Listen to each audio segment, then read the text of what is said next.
So we'll jump into it. So thank you everyone for coming and participating in Spinal Cord Injury Australia's forum today. The topic is companion cards. We're hoping for a lot of input. I'm sure people have quite a few stories. We've heard anecdotally that this is quite an interesting topic, which is why we kind of would like to delve into it today. So I'll jump into acknowledgement of country before we kind of introduce ourselves. So I would like to acknowledge the traditional owners of the land on which we meet today and recognise a continuing connection to land, waters and community. We pay our respect to elders past, present and emerging, and I would like to pay particular respect to the Indigenous people on the land that we meet on my land, which is Wanneroo country. So we do have a few staff in today. My name's Alex. I work in Representative Advocacy, and we do have a few other people in here today. If you'd like to introduce yourselves. Hi everyone. It's Tony. Sorry, Tony. Jade. It's all good. You go, Tony. Hi everyone. It's Tony, Policy and Advocacy Manager. Thanks for coming along. Hey everyone, my name's Jade and I work on the Representative Advocacy team here with Alex, and I am currently on Dharawal land. Thank you everyone so much for coming. Awesome. So I'll just quickly go through before we get into the meat and bones of the forum today. So just a little bit of housekeeping. So if you'd like to input, we'd like you to please use the raise hand feature, just so there's not too many people talking at once. Today's session will be recorded and put up on our site for later use. So if you're not comfortable being on camera, feel free to use the chat feature and turn your camera and microphone off. That is more than okay. Notes will be taken for today because the main objective that Jade and I have for today is to do some systemic advocacy on behalf of basically everyone's input. Today, we're going to try and, we're not going to try, we are definitely going to write and advocate on a higher level to some ticketing organisations, basically outlining what we've heard today and consolidating all of that. And this is a safe space where any information shared will remain confidential. All right, Jade, I'm going to hand it over to you for this part. Okay, cool. So we just thought that we'd do a really quick overview of what the companion card is, just really quickly, and I'm going to talk about it in a national context because I am aware that we may have some people from other states in. So the companion card is a national scheme. However, you can apply state by state to get the companion card, but you can actually use it all over the country if you say on holiday or something along those lines. So the idea behind the companion card is to support people that require a bit of extra support in the community, to access the community safely with that support and to make that a little bit more affordable. So instead of having to buy, say, 2 concert tickets, you only have to buy 1. If you, I don't know, want to go to the zoo for the day, you know, you might get a half price entry or free entry to the zoo for your attendant using your companion card. I'm just making sure that yeah, so it's a great little scheme when it works and when we can use it. So yeah, Alex, have I missed anything on that slide or are we good? Very sorry, we're good to move on to the next one. Oh, okay, cool. So the eligibility criteria for the companion card nationwide is you must be an Australian citizen and reside in the state that you are applying for the card through. So in my case, or in Alex's case, it would potentially be New South Wales. You have to have the documentation that shows that you have a permanent and or significant disability and that the use of any kind of mobility aid or technology is not enough and you still require that extra support in the community for lifelong. Not everybody with a disability will be accepted onto the companion card scheme. I guess due to level of care that may be required. For example, the companion card does not recognise, say, emotional support or encouragement as a kind of support. They would also be looking for people that require, you know, support with self-care, support with mobility, that side of things. Yeah. Do you want to do this slide, Alex?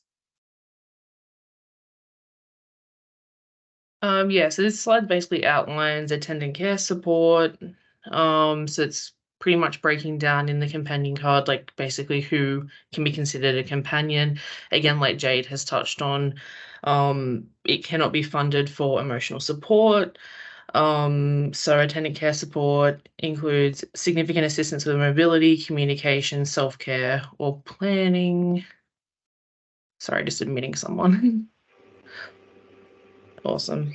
The attendant does not count for providing reassurance or encouragement. So pretty much like what Jade was saying before. It has to be someone, anyone can be companion, either a family member, a partner, or paid support or volunteer, but they can't just be someone providing emotional support. It needs to be significant, like supporting with significant support needs. And Jade, rundown for application. Sure. So you can fill out the application. The application form can be found on any of the companion card sites, depending on what state you're in. And with that application, you need medical information about your disability from your treating practitioner, doctor, surgeon, anyone that you guys see. That shows that, yes, your disability is significant and permanent, that you have the lifelong requirement of that extra support, and that your mobility aids, that on top of your mobility aids you do, or any technology you do require that further assistance.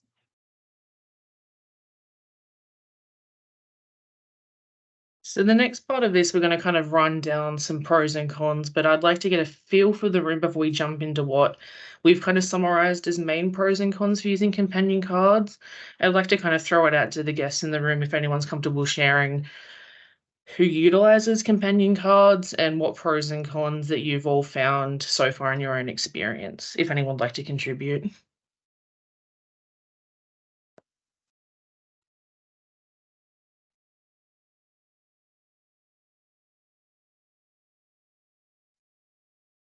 It's okay. I might just throw up what we've kind of summarized, Jade and I. So pros can be things like, obviously, companion could gain free access. So someone who can support you, you have free access to events, cinemas, theme parks. Makes accessible events and community activities more accessible and affordable to people with a disability. You can more easily access accessible seating at events. And some cons could be that you can't use a companion card to purchase tickets online. You may need to complete a form or wait over the phone to access concert or sporting event tickets, and the companion card isn't necessarily accepted everywhere, although you can find out where to use your companion card online. But as of now, it's not completely mandated, which can be a con for everyone.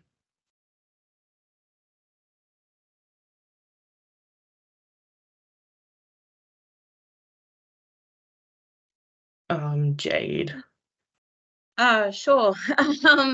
So we just thought that we'd give a couple of tips on how we can be a little bit more, how we can maybe more easily access companion tickets when, say, something like Taylor Swift comes up. I know that everybody had difficulty getting tickets, but from what I was seeing in the media, there was a lot more going on in regards to inaccessibility of accessible seating at those particular shows. So our first tip is that there is information about the companion cards on the ticketing websites, like your Ticketmasters, your Ticketex. But sometimes we know that that information can be a little bit vague.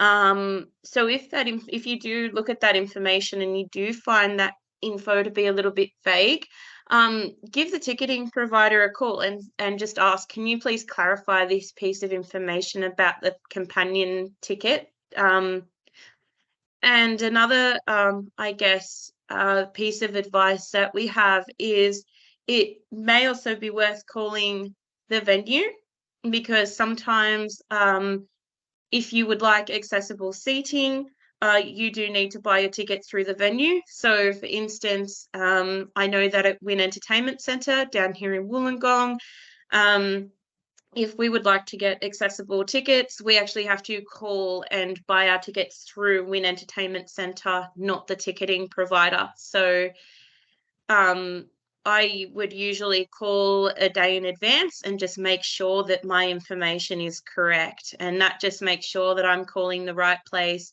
at the right time on the right day so that I can easily access that accessible seating. And if you are having difficulties on the night, so say you get there and somebody's sitting in your accessible seat and you're not entirely sure what to do, try and find a staff member and explain the situation. And if that situation isn't resolved or you're not happy with how the situation panned out, you are always able to make a complaint to the venue or to the ticketing provider. But there are advocacy organisations that can assist with those kinds of situations as well. Hopefully those situations don't arise. So I just want to check in with Joanne. Joanne had used the hand feature. Do you have anything to input? Yeah, with oh, golly, that echoes badly. Can you hear me? Yep. Quite echoey. With the buying of the tickets, I find it very, very frustrating that there isn't the ability online to put your companion card number in there, because they're all registered, and the amount of documentation you have to go through to get a companion card. I'm wondering, will that ever be changed, that we're not discriminated against by not being able to buy even movie tickets online? You've got to go to the theatre event, or well, it's event up in Cairns where I live, and you have to go there physically to buy the tickets. Will that ever change, do you think? I would hope so. I think we were talking about this, me and a few other people have been talking about this, and we really don't think that it would be so hard for these major companies to add a little checkbox that says, do you use a companion card? And then if you tick yes, just to have that little drop down of what is your, please enter your companion card number. Like, it really, I don't understand why they don't have it. And I hope that it is something that we, a solution that we could potentially, discuss when we are, hopefully, well, we will be putting together this piece to do some systemic advocacy, because it doesn't seem like it's that hard. Yeah, do you have anything to add to that, Alex? Yeah, I mean, as Jane and I were working on developing this forum, even in the first place, when we were kind of talking about tips and tricks on how to possibly advocate for yourself, it kind of really did come down to doing your diligence. And as someone with a disability, it gets to a point where it's kind of just like you kind of get quite fatigued with having to do that all the time, because it just highlights the inequality that you have to think ahead so much when accessibility and things like this should just be second nature. I would think the world's moving in the right place, and I would think people with a disability are being far more listened to, from what I've seen. But further advocacy systemic wise definitely needs to be done, because unfortunately for most people that don't live with a disability, they don't really consider things like this or how much effort it kind of is for people. Does anyone else have anything to add?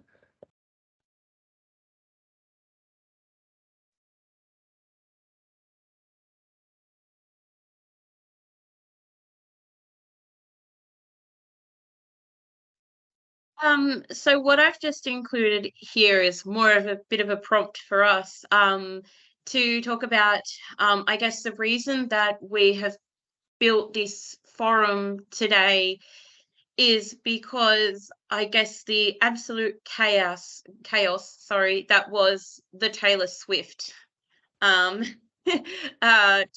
and all those tickets going on sale earlier, I think it was this month. I was watching it from afar and I was thinking, oh my goodness. And then media stories started coming out from the ABC and SBS, and it was very much like, wow, okay, they did not consider the companion card in this at all. There were stories about people living with disabilities trying to get pre-sale tickets that couldn't get pre-sale tickets because they were sitting on the phone for hours while other people were in the queue online on Ticketek. And there were stories of advocates just coming out and saying there needs to be change, but I'm at a point where I've stopped buying tickets for events because it is just too difficult.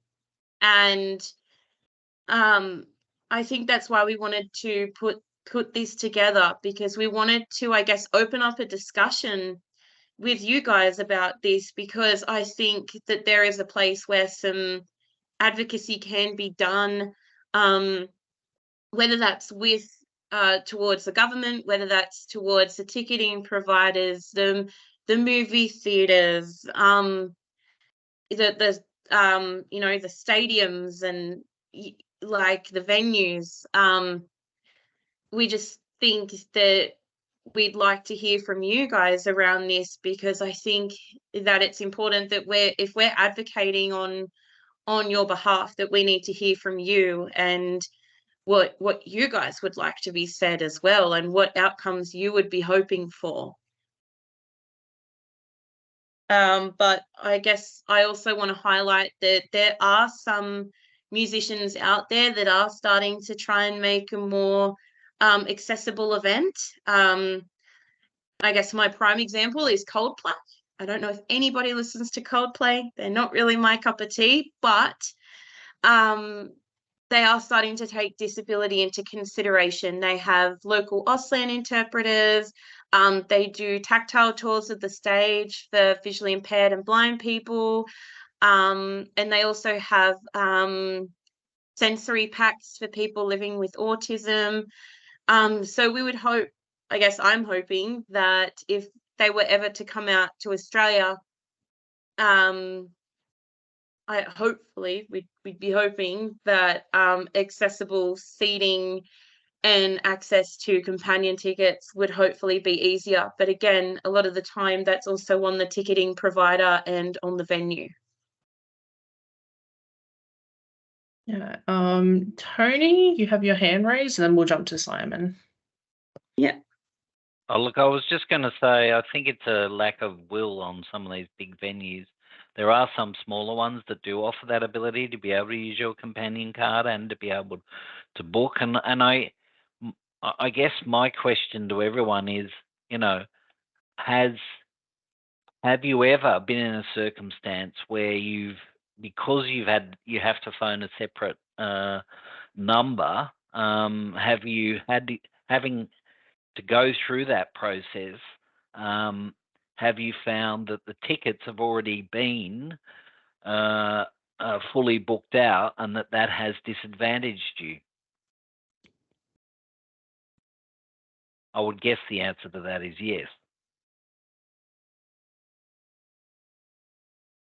So I say anecdotally, I've heard that happen quite a lot, quite a lot. We'll jump over to Simon, and then we'll see if anyone could answer Tony's question. I know from anecdotally that is most certainly the case. Okay, yeah, I've got I've had similar experiences with trying to access pre-sale tickets. They don't often have an allocation for a companion card. But what I was actually going to talk about was accessing online tickets to both event and Hoyts locally in Shell Harbour here and other places. When you book the theatre tickets online, because there's a very limited number of places that we can go and sit in a wheelchair, we get charged a booking fee. I don't think that's right for myself or the companion, because we have to book that area or those empty seats and know that we're going to be able to get them before we leave home. Therefore, our option of making sure that we can get in to, say, event theatres, one of them, they've got two or three wheelchair spaces only.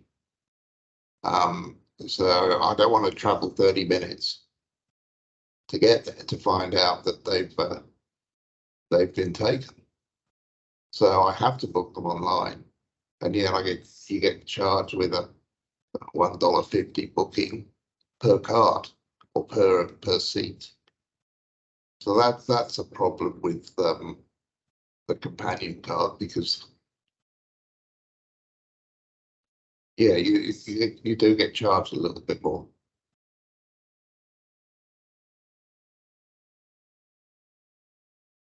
That was it.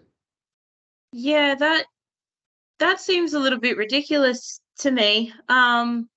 Because Shell Harbour is one of the cinemas that I'll go to. Because I prefer Shell Harbour over Hoyts. But that seems like that's not okay. Like if no one else has to pay that booking fee, why should you? So that's something that I'm definitely happy to look a little bit further into as well, because I very often frequent that cinema. Yeah. Trevor, you've got your hand raised.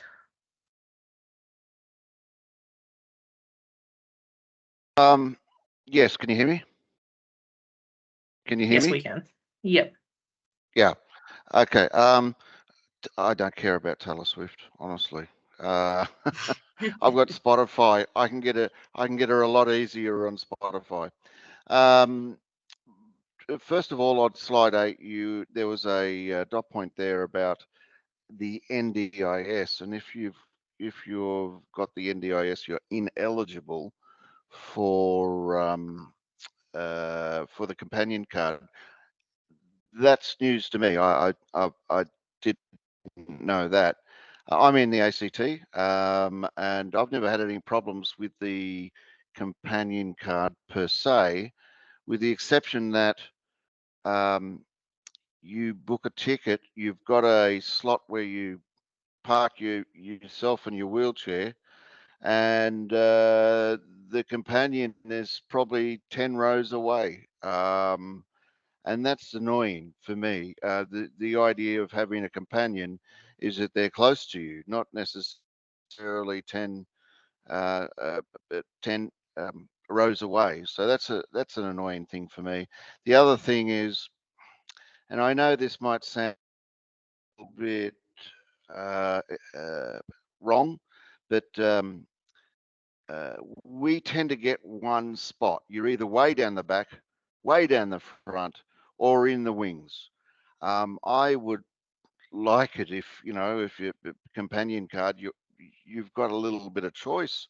If you want to pay the big bucks and go and sit right at the front so you can feel Taylor Swift's sweat, then you should be able to. But unfortunately, the seats where companions go, yourself and the companion, is basically the ones that would be cheap to buy anyways, as a rule. Thank you, That's Trevor. me. I agree. That is also something that Jade and I were speaking about quite recently. It's just even in quite large like big venues, the number of accessible seats, the number of seats that would be eligible for things like companion card, there's first of all very few of them, but second of all, they're usually placed in just quite auspicious areas where it's like just not the best of the best by any means. That is definitely something that Jade and I considered before this. The NDIS thing. NDIS thing, Jade. And then we'll go to Ellie.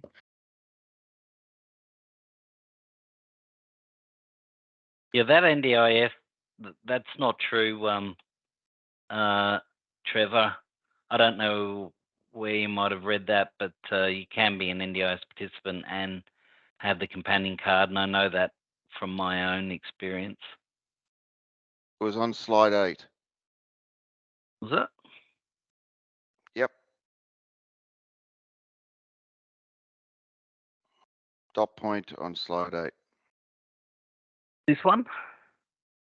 Oh yeah, if you are eligible for NDIS, this does not mean that you are.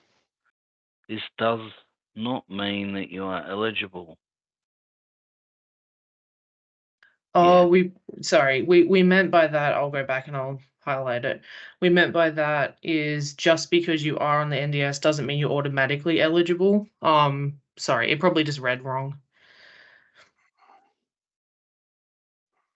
Yeah, I read it as though that essentially if you're on the NDIS, you're ineligible for the companion card. That's how I read it. Sorry.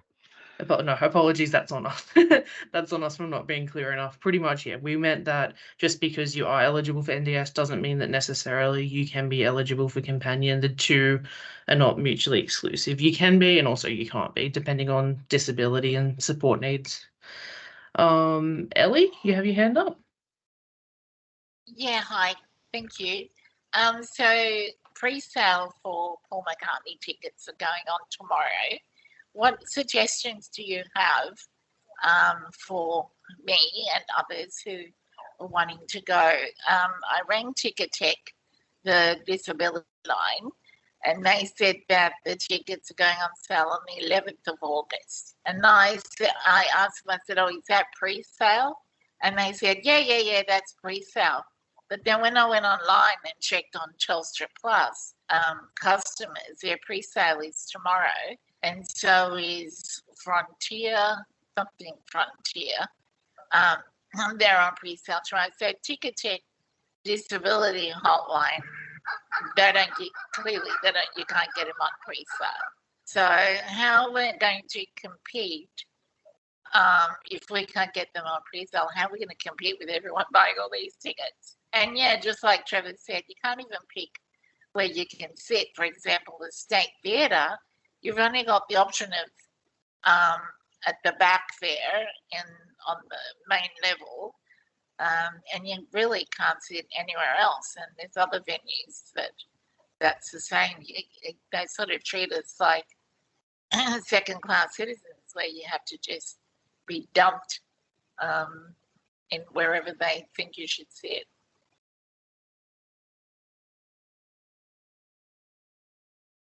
Yeah, that's frustrating that you've already kind of rang Ticketek. I would say I think Frontier Touring are handling that, I believe. And if they've advised that Frontier Touring's doing pre-sale, not Ticketek, I would take it up with Frontier Touring, which unfortunately would mean another phone call, which unfortunately would be more due diligence that you've already done. But that's the real suggestion that I've had, that I would have in that situation. Jade, you've kind of dealt with these similar situations. What would you suggest?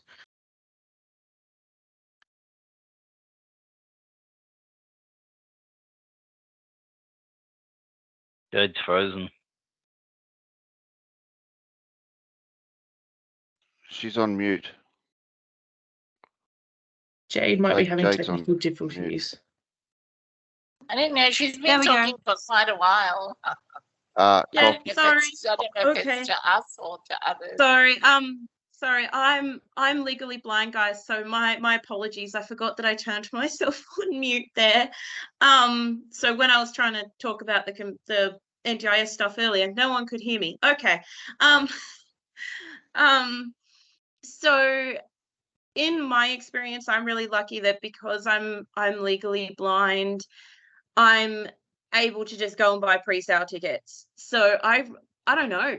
I would agree with Alex in calling Frontier.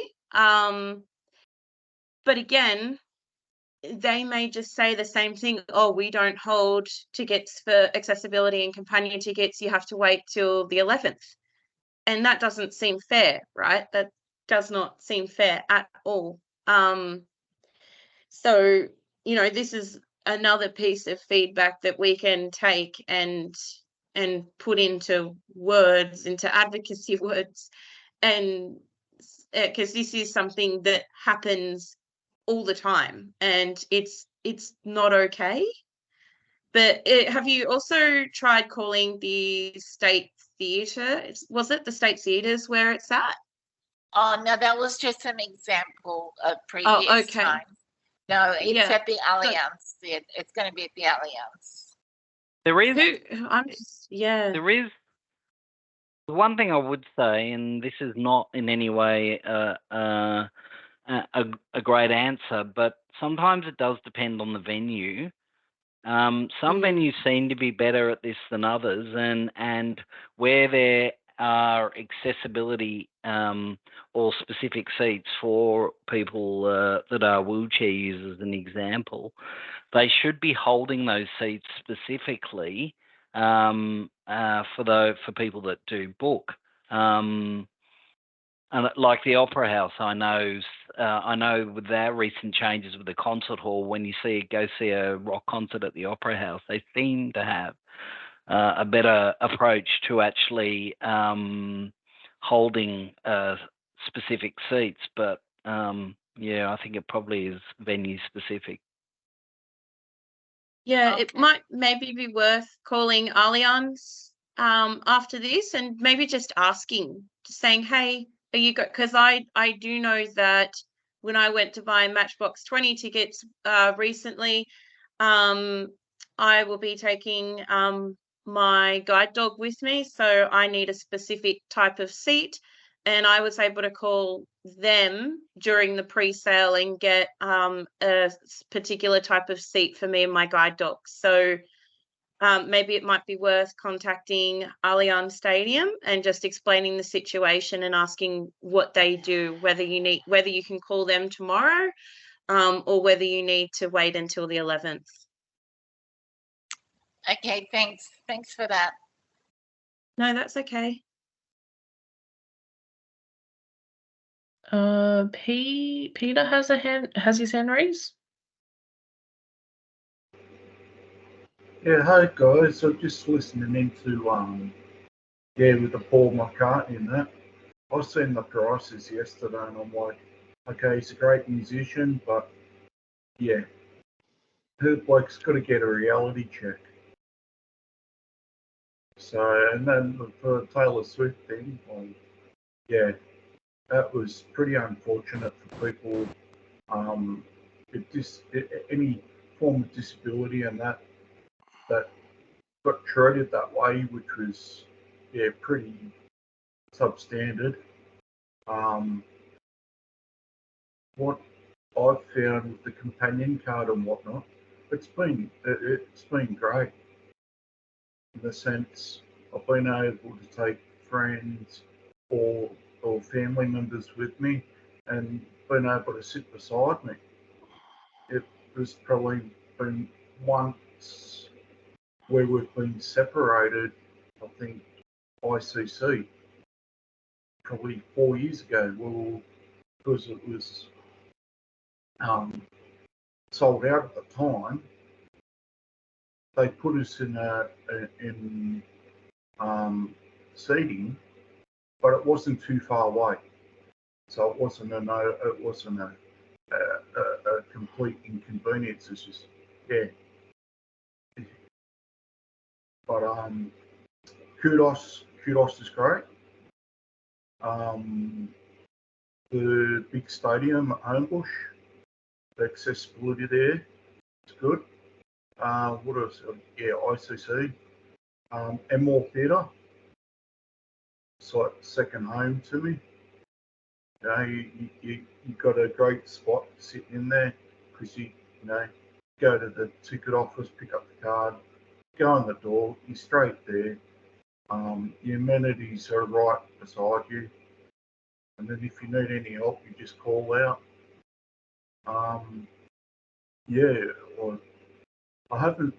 There hasn't been many places where I haven't had any issues with accessibility at all. And, with the pre-sale and all that, it's been great too.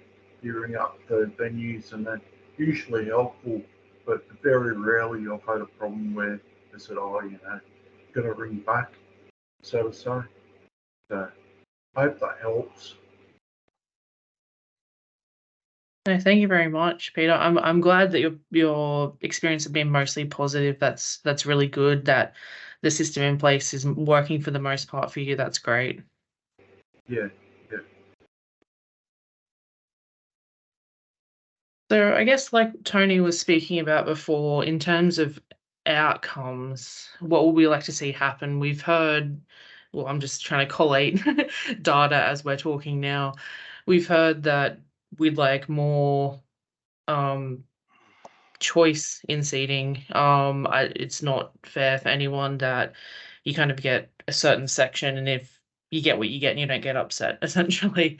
We've heard that there are issues with pre-sale, there's issues with online. Is there anything else anyone would like to raise about, like, ideally what outcomes, what changes they'd like to see made to certain systems?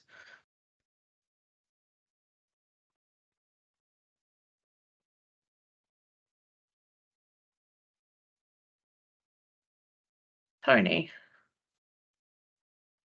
Look, this just happened to me recently, and that is I booked tickets at the venue, and it was to see Barbie the movie, and it was in the gold class, only to realise that actually when I go up to see that in the area, there was no seat for myself. So there were 2 seats for the gold class, and they were off to one side. They weren't in the middle. So just reconfirming what others have said about, finding seats, and they're either at the back or at the side or not in any sort of appropriate position. But there was no actual area for me to sit. I just had to sit in front of the cinema seat. So I just put that there as an additional issue, and that was in gold class. And that's the last thing you want with having to pay gold class prices. I mean, you did, Yeah. That's quite ridiculous, to be honest. I did it all for Barbie. Oh, A noble I cause. still haven't seen that. I'm hanging to see Oppenheimer. We've got Trevor with his hand up as well. All I can say is that in the ACT, as far as I'm aware, apart from lack of choice on where you sit or park, the ACT companion card tends to work well in both public transport and entertainment. The government owns most of the venues, so they ensure that if you want to go to their venue, then you must provide companion seating or accept a companion card. And I think that makes life a lot easier. When you have private venues, owned venues, then I suppose it's a hit and miss, as it probably is in New South Wales. But in the ACT, it's working well, as That's far as good. I can ascertain. That's good. That's what we like to hear, that a system's working. I'm glad that everyone's had, like, that people have had good experiences. Because generally it is those good experiences, but sometimes you have the bad experiences, which then sours you on the companion card, or sours you on that particular venue, and it might have just been someone's, someone on the other end of the phone's mistake or something along those lines. So What about for yeah, transport? What about for transport? This is what I want to ask. Have people used Yeah. it for transport, and have they found it using it okay? Because I think that's one area that people forget, that if you are traveling with a support worker or friend or companion, they don't actually have to pay if you're using the train or tram or other forms of public transport. So I just put that into the mix. I guess I've never used my companion card for that, because blind and visually impaired people have a specific type of Opal card that we use. But if anyone else has used it for transport, I'd love to hear about it. I think Trevor said that he's had no issues with public transport in the ACT, so that's a positive.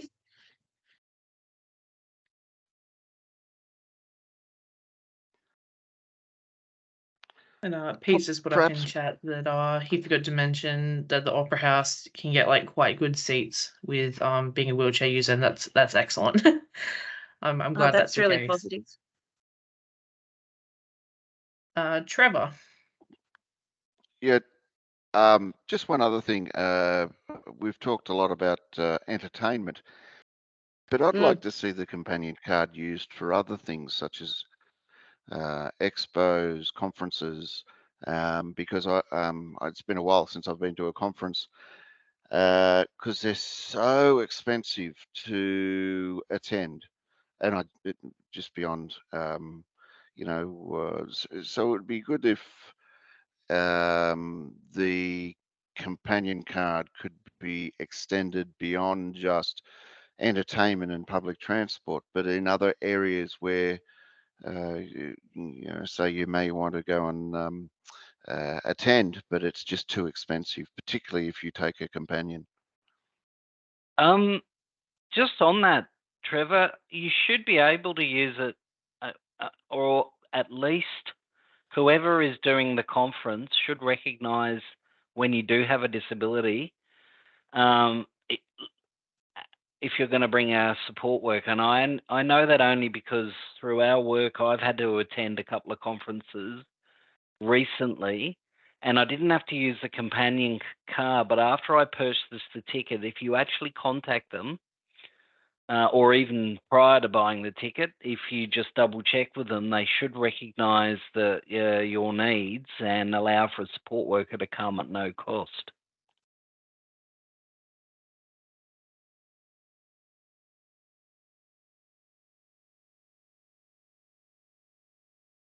But you're right. I mean, conferences can be incredibly expensive. So, yeah, it's always good to double check these things beforehand.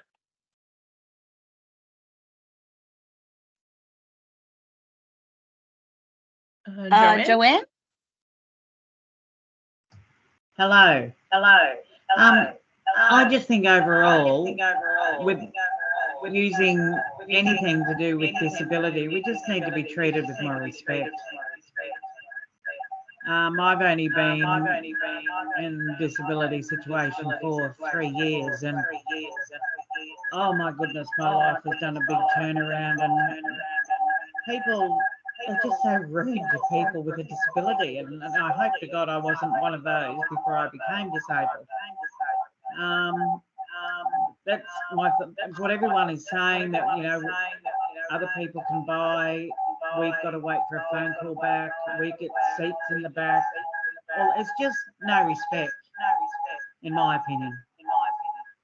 So that's if you can put that in there somewhere in proper advocacy wording. I mean, I've missed out on concerts because I've had to write. You go onto Ticketek and you have, oh, if you want accessible seating, click this button and write an email. So I did the email. I'm still waiting on the phone call to book the tickets. They've been and gone. They're probably in another country, and that was when I lived in Adelaide, and I now live in Cairns. But I did have a good experience when I went and saw the 10 tenors. They rang me back really quickly. I was shocked, almost dropped the phone, and booked the ticket, booked the companion ticket. But when we got there, I can't remember, one of the other gentlemen said, you're seated apart from your partner. And my partner was my husband. And I said to the usher, I said, I came to the theatre with my husband. I want him sitting beside me. Do not put him 2 rows in front of me because that's useless to me. And they went, oh, okay. So they put his seat beside me. So, and it was like a kitchen chair that he sat in, not a proper theatre seat, but yeah, things like that. And again, that's disrespect. You know, there was a few disabled people in the back, and some were in electric chairs and non-verbal, and his partner, not his carer, whatever, he didn't even get a seat. He had to stand behind this man in the electric chair for the whole concert. And I thought, why? It amazes me that we're treated with such disrespect, that's all. That's all. Be quiet now. Yeah, I think that's a really important point, is that, and I think Alex made this point earlier, is that the people that are putting these schemes together, they don't actually have a disability. So we do tend to feel like we're an afterthought, or that we have been disrespected. And it is disrespectful that, you know, your husband was seated 2 rows ahead of you when you went to the theatre with your husband. And it, you know, it does slap of that, and it's really not nice. And I know that I was born with my disability, so maybe I'm feeling maybe a little bit complacent to it, and I just let it happen. So I think that it's really important that you brought that up today, Joanne. I will say as well, Joanne, I'm glad that in that situation with your husband, you were successful, able to like self-advocate and say, hey, like, Oh yeah, no, 100%. unless this person's seated with me, I may as well not be here. So I'm really glad that that worked out. And I would say that in my own experience, whilst I'm not a companion card user, I do have lived experience with a disability. I was born with my disability.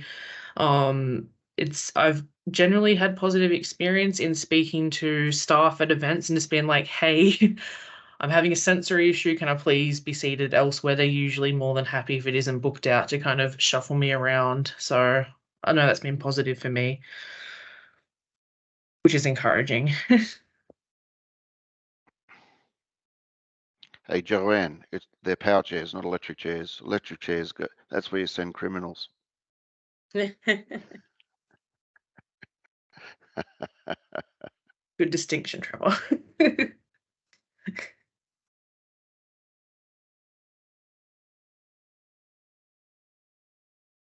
John. So does it? Oh yeah, okay, cool. Sorry, Jade. No, that's okay. I'm just about the discrimination. There was a girl in my area that won a whole Stedford and won everything. And she wasn't able to get up on the stage. She wasn't, when she got the award, she was down in front of everyone. It was like on the front page of the paper how bad it was. And this is in a council building, like, you know, and, you know, we can't get the council try to on our sides. How? It's bloody hard to get other people on the sides. Like, this is just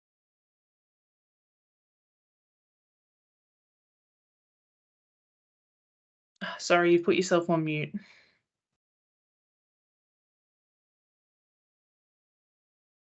Sorry. It was really bad for the young girl. Like, you know, she's you know, up and coming singer and that, using her own music. Yeah, and it's just a really disappointing seeing a council or a government venue that's getting, you know, a person getting treated like that.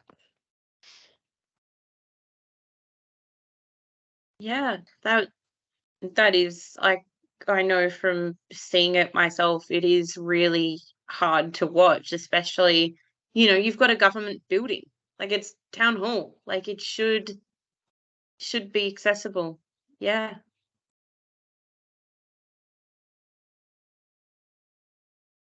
I mean, yeah, one thing I think that I was going to say, one thing that me and Jade are hoping to achieve is working more closely with local councils. I know that Jade has a local peer advocacy group set up where issues are being raised. So hopefully issues with accessibility, especially for council and government buildings, they can kind of get talked about on a local level and hopefully appease. So there is like a growing peer movement, I would say, that hopefully we're moving in the right direction with those things. It's unfortunate that it still happens. I mean, it's 2023. I definitely am of the opinion of these accessibility things. We shouldn't need to be talking about them, but as they're prevalent, I'm glad that we are. I'm glad that groups like this exist and that our voice are being heard more loudly.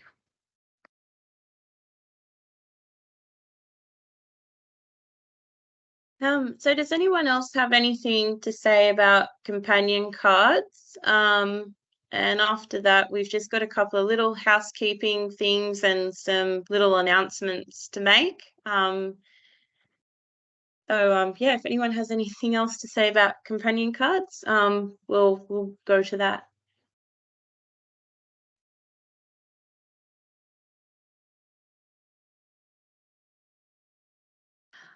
All right, so the first thing that I just want to mention is that a few months ago, we did do a network forum on service providers, and we did mention that we would be bringing out a survey.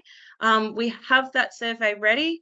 We're just waiting for the right time to get that sent out to you guys. And then hopefully we will be taking those results back, and we do have plans for the results of that survey around some more systemic advocacy work.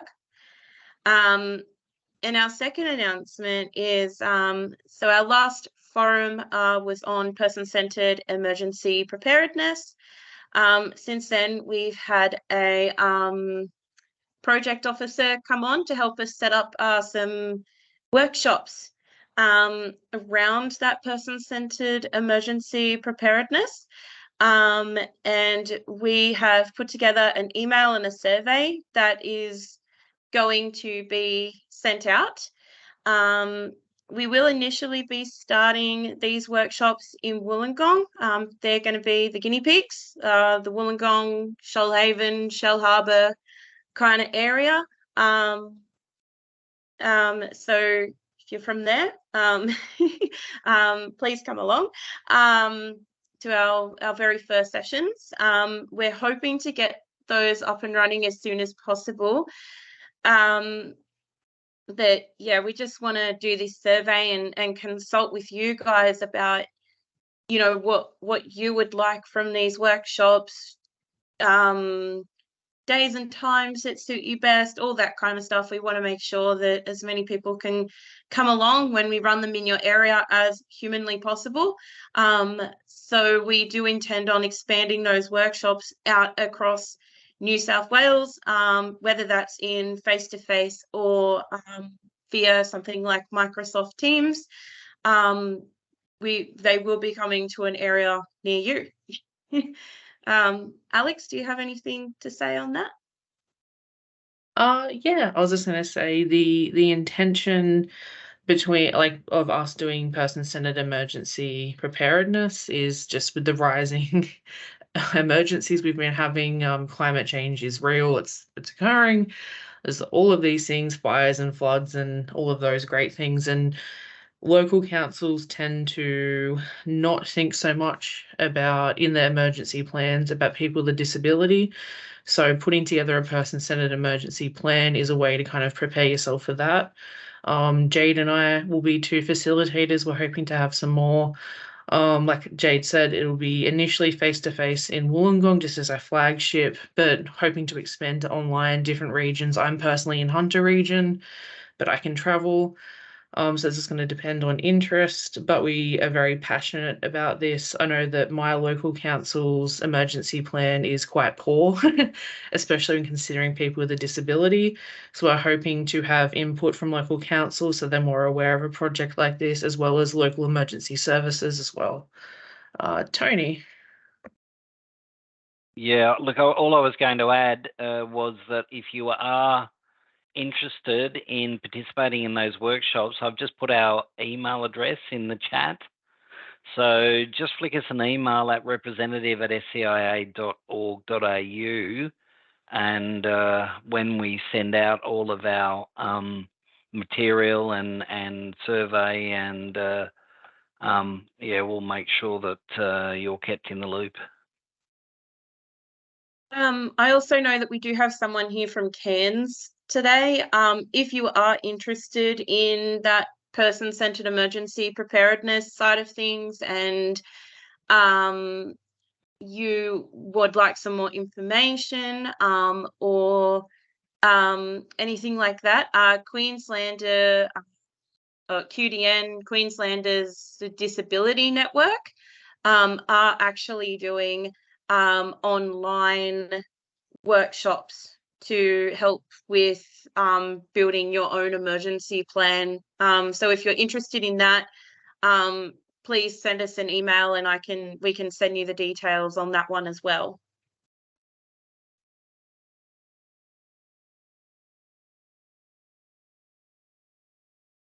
Does anyone have any questions or comments, or I guess any ideas for future network forums that you guys might be interested in?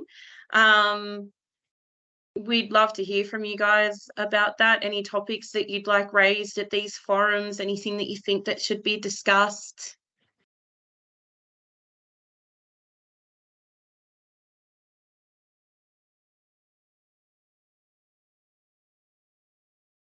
I'll just add that our next one will be on well-being. Our next one coming out will be on well-being. Pete. Yeah, just quickly, footpaths at poorly, yeah, I've noticed like around my area, yeah, some of the footpaths are like skateboard ramps. I've spoken to the council about it, but yeah, they're too busy worried about putting up high-rise apartments. Yeah, where's your local area, Pete? Cumberland. Cumberland? Yeah. Yeah, okay, so Sydney. Yeah. Sydney's terrible. Every time I go up to Sydney, it's an absolute nightmare. Even in places that are like, if you're in the middle of the city, the footpaths are really bad, and those access ramps are really bad. Yeah. But maybe that's, Alex, maybe something that we can look into for a future forum around maybe some council advocacy and stuff around footpaths and things like that, maybe. That sounds quite good because, again, most people that don't have a disability don't really tend to think so much about the state of things like walkways. When someone using mobility aid, it's very integral that those are well maintained. So that would be interesting to raise and kind of develop forums about how to advocate on that type of local level. Throwing it out to Tanya.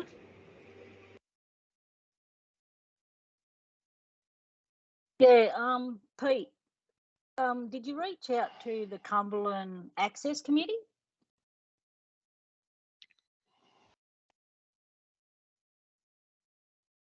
They've actually, yeah, they've got an access committee there, and there's actually an access committee officer, and there's a direct phone number and that as well.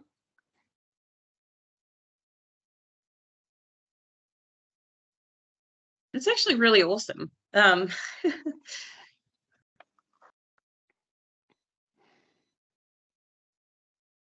that's a good idea. I think, Tanya, just, and for anyone that check if your council does have an access committee, and because they can be helpful. I know not all local councils do, but yeah, sorry, Tanya. Yeah, well, like currently all the disability inclusion and access plans are supposed to be updated. Well, they're supposed to be updated in by 2021, but most councils are actually updating them now. And one of the aims of the DAPs is they should have the Disability Inclusion Advisory Committee. And I'm actually on a few of those for some councils around here, but in northwestern New South Wales. But I just had a quick Google just as Pete was saying it, and yeah, there is. I can tell you the phone number if you want it, or I can put it in chat. Of that actual Cumberland access committee officer. Yeah, stick it in the chat, Tanya. Excellent. Audio. And I think we also had Trevor had his hand up as well. Just one thing with regards to organisations or folks that put on entertainment with the companion card, hopefully. Universities. I've attended a number of universities, and I haven't seen, not that I would go to some of the concerts that the young folk have nowadays, but as far as I'm aware, none of the university events that I've seen advertised except the companion card at universities. With most of the universities government funded, it's a little bit disappointing. But yeah, universities, when they have bands, they get bands and so forth. Yeah. Their student organisations, yeah, they don't accept the companion card. I think that is starting to slowly change. I recently went to an event at the University of Wollongong. It was like a pop culture kind of event, like comic books and Harry Potter and Dungeons and Dragons and all that cool nerdy stuff.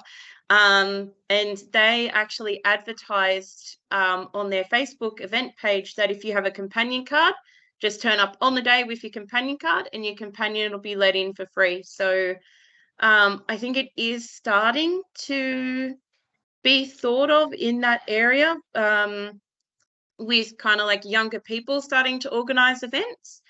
But I think it is going to be a little bit slower on the uptake. But yeah, 100%, that is something that has come to my attention going to shows that, Roundhouse and Manning Bar and URW Uni Bar, is that, yeah, it's very hard to use your companion card. Like, again, you'd probably have to call the venue and ask if they use it. And even then, they probably wouldn't even know. So, yeah. I mean, I'm currently doing a degree at University of Canberra, and their student union who organise a lot of the events. Yeah, they don't say that they accept it. So I suppose you've got to wonder. And slowly, no, not good enough. It's got to happen now. No, yeah. I think it might be worth maybe bringing it up with your student union. I believe if you're I remember my university kind of forced you to join the student union. But it is definitely something that you can bring up with them and say, hey, I would really like to start coming to events. but I need support to do so. How can you accommodate that? Because I don't feel that I should have to be paying extra for 2 tickets if it's a support person. I think it's definitely worth emailing them or going to a student union meeting or calling them and actually bringing that up with them. I hate paying the student university union fees, and most of their stuff, they go on a bus tour around wineries, and that bus is not you're not going to get on that bus, so No. it's not accessible. Full stop. Yeah, and that's something that you can definitely bring up with them and say, hey, I really wanted to go on this winery tour, but I couldn't because it wasn't accessible to me. Is there a way that you can make this accessible? Because that is stuff that they should be taking into consideration when they host events. I know that when I've volunteered and put on events, that's always, for me, I guess, because I have a disability, that was always at the forefront of my mind when I was planning events of how can I make this as accessible as possible for everybody. So it does surprise me that a student union wouldn't be taking that into consideration, because it would not be hard to organise a bus that is wheelchair friendly. Considering that these are the future leaders of our nation, that's where the changes should start, not as an afterthought. Yeah, 100%. But I guess the only way that we can make change is by making it known that there needs to be changes. Because unfortunately, I was only talking to Alex about this morning, there's a lot of people out there that have never encountered disability in their life. They know about it, they know it exists, but they've never encountered it, so they've never thought about it. So I know that when it comes to me and my friends with different disabilities, we are the squeaky wheel. We're the big bullhorn in people's ears going, you need to do this, this, this, and this. So unfortunately, it is sometimes that it does need to be brought to their attention. Sometimes you do need to be that big bullhorn that gets their attention. And it shouldn't have to be that way. As Alex said, we're in 2023.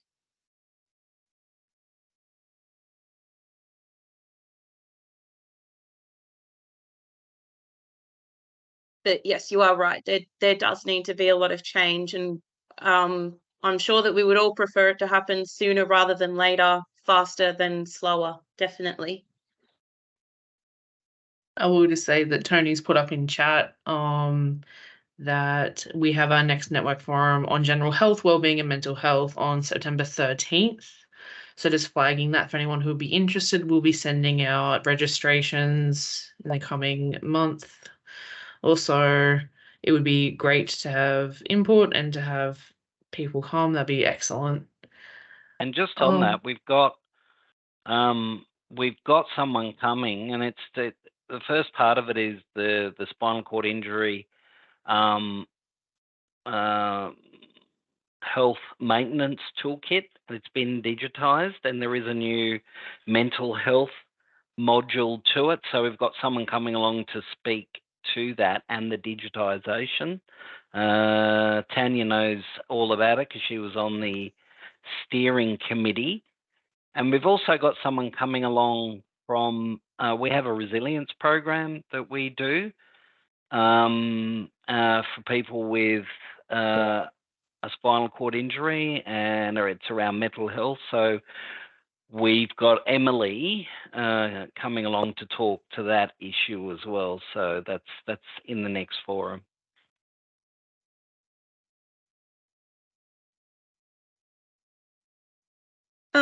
I would just like to say a big thank you to all you guys for coming along today and for participating and sharing your experiences. We really do appreciate it.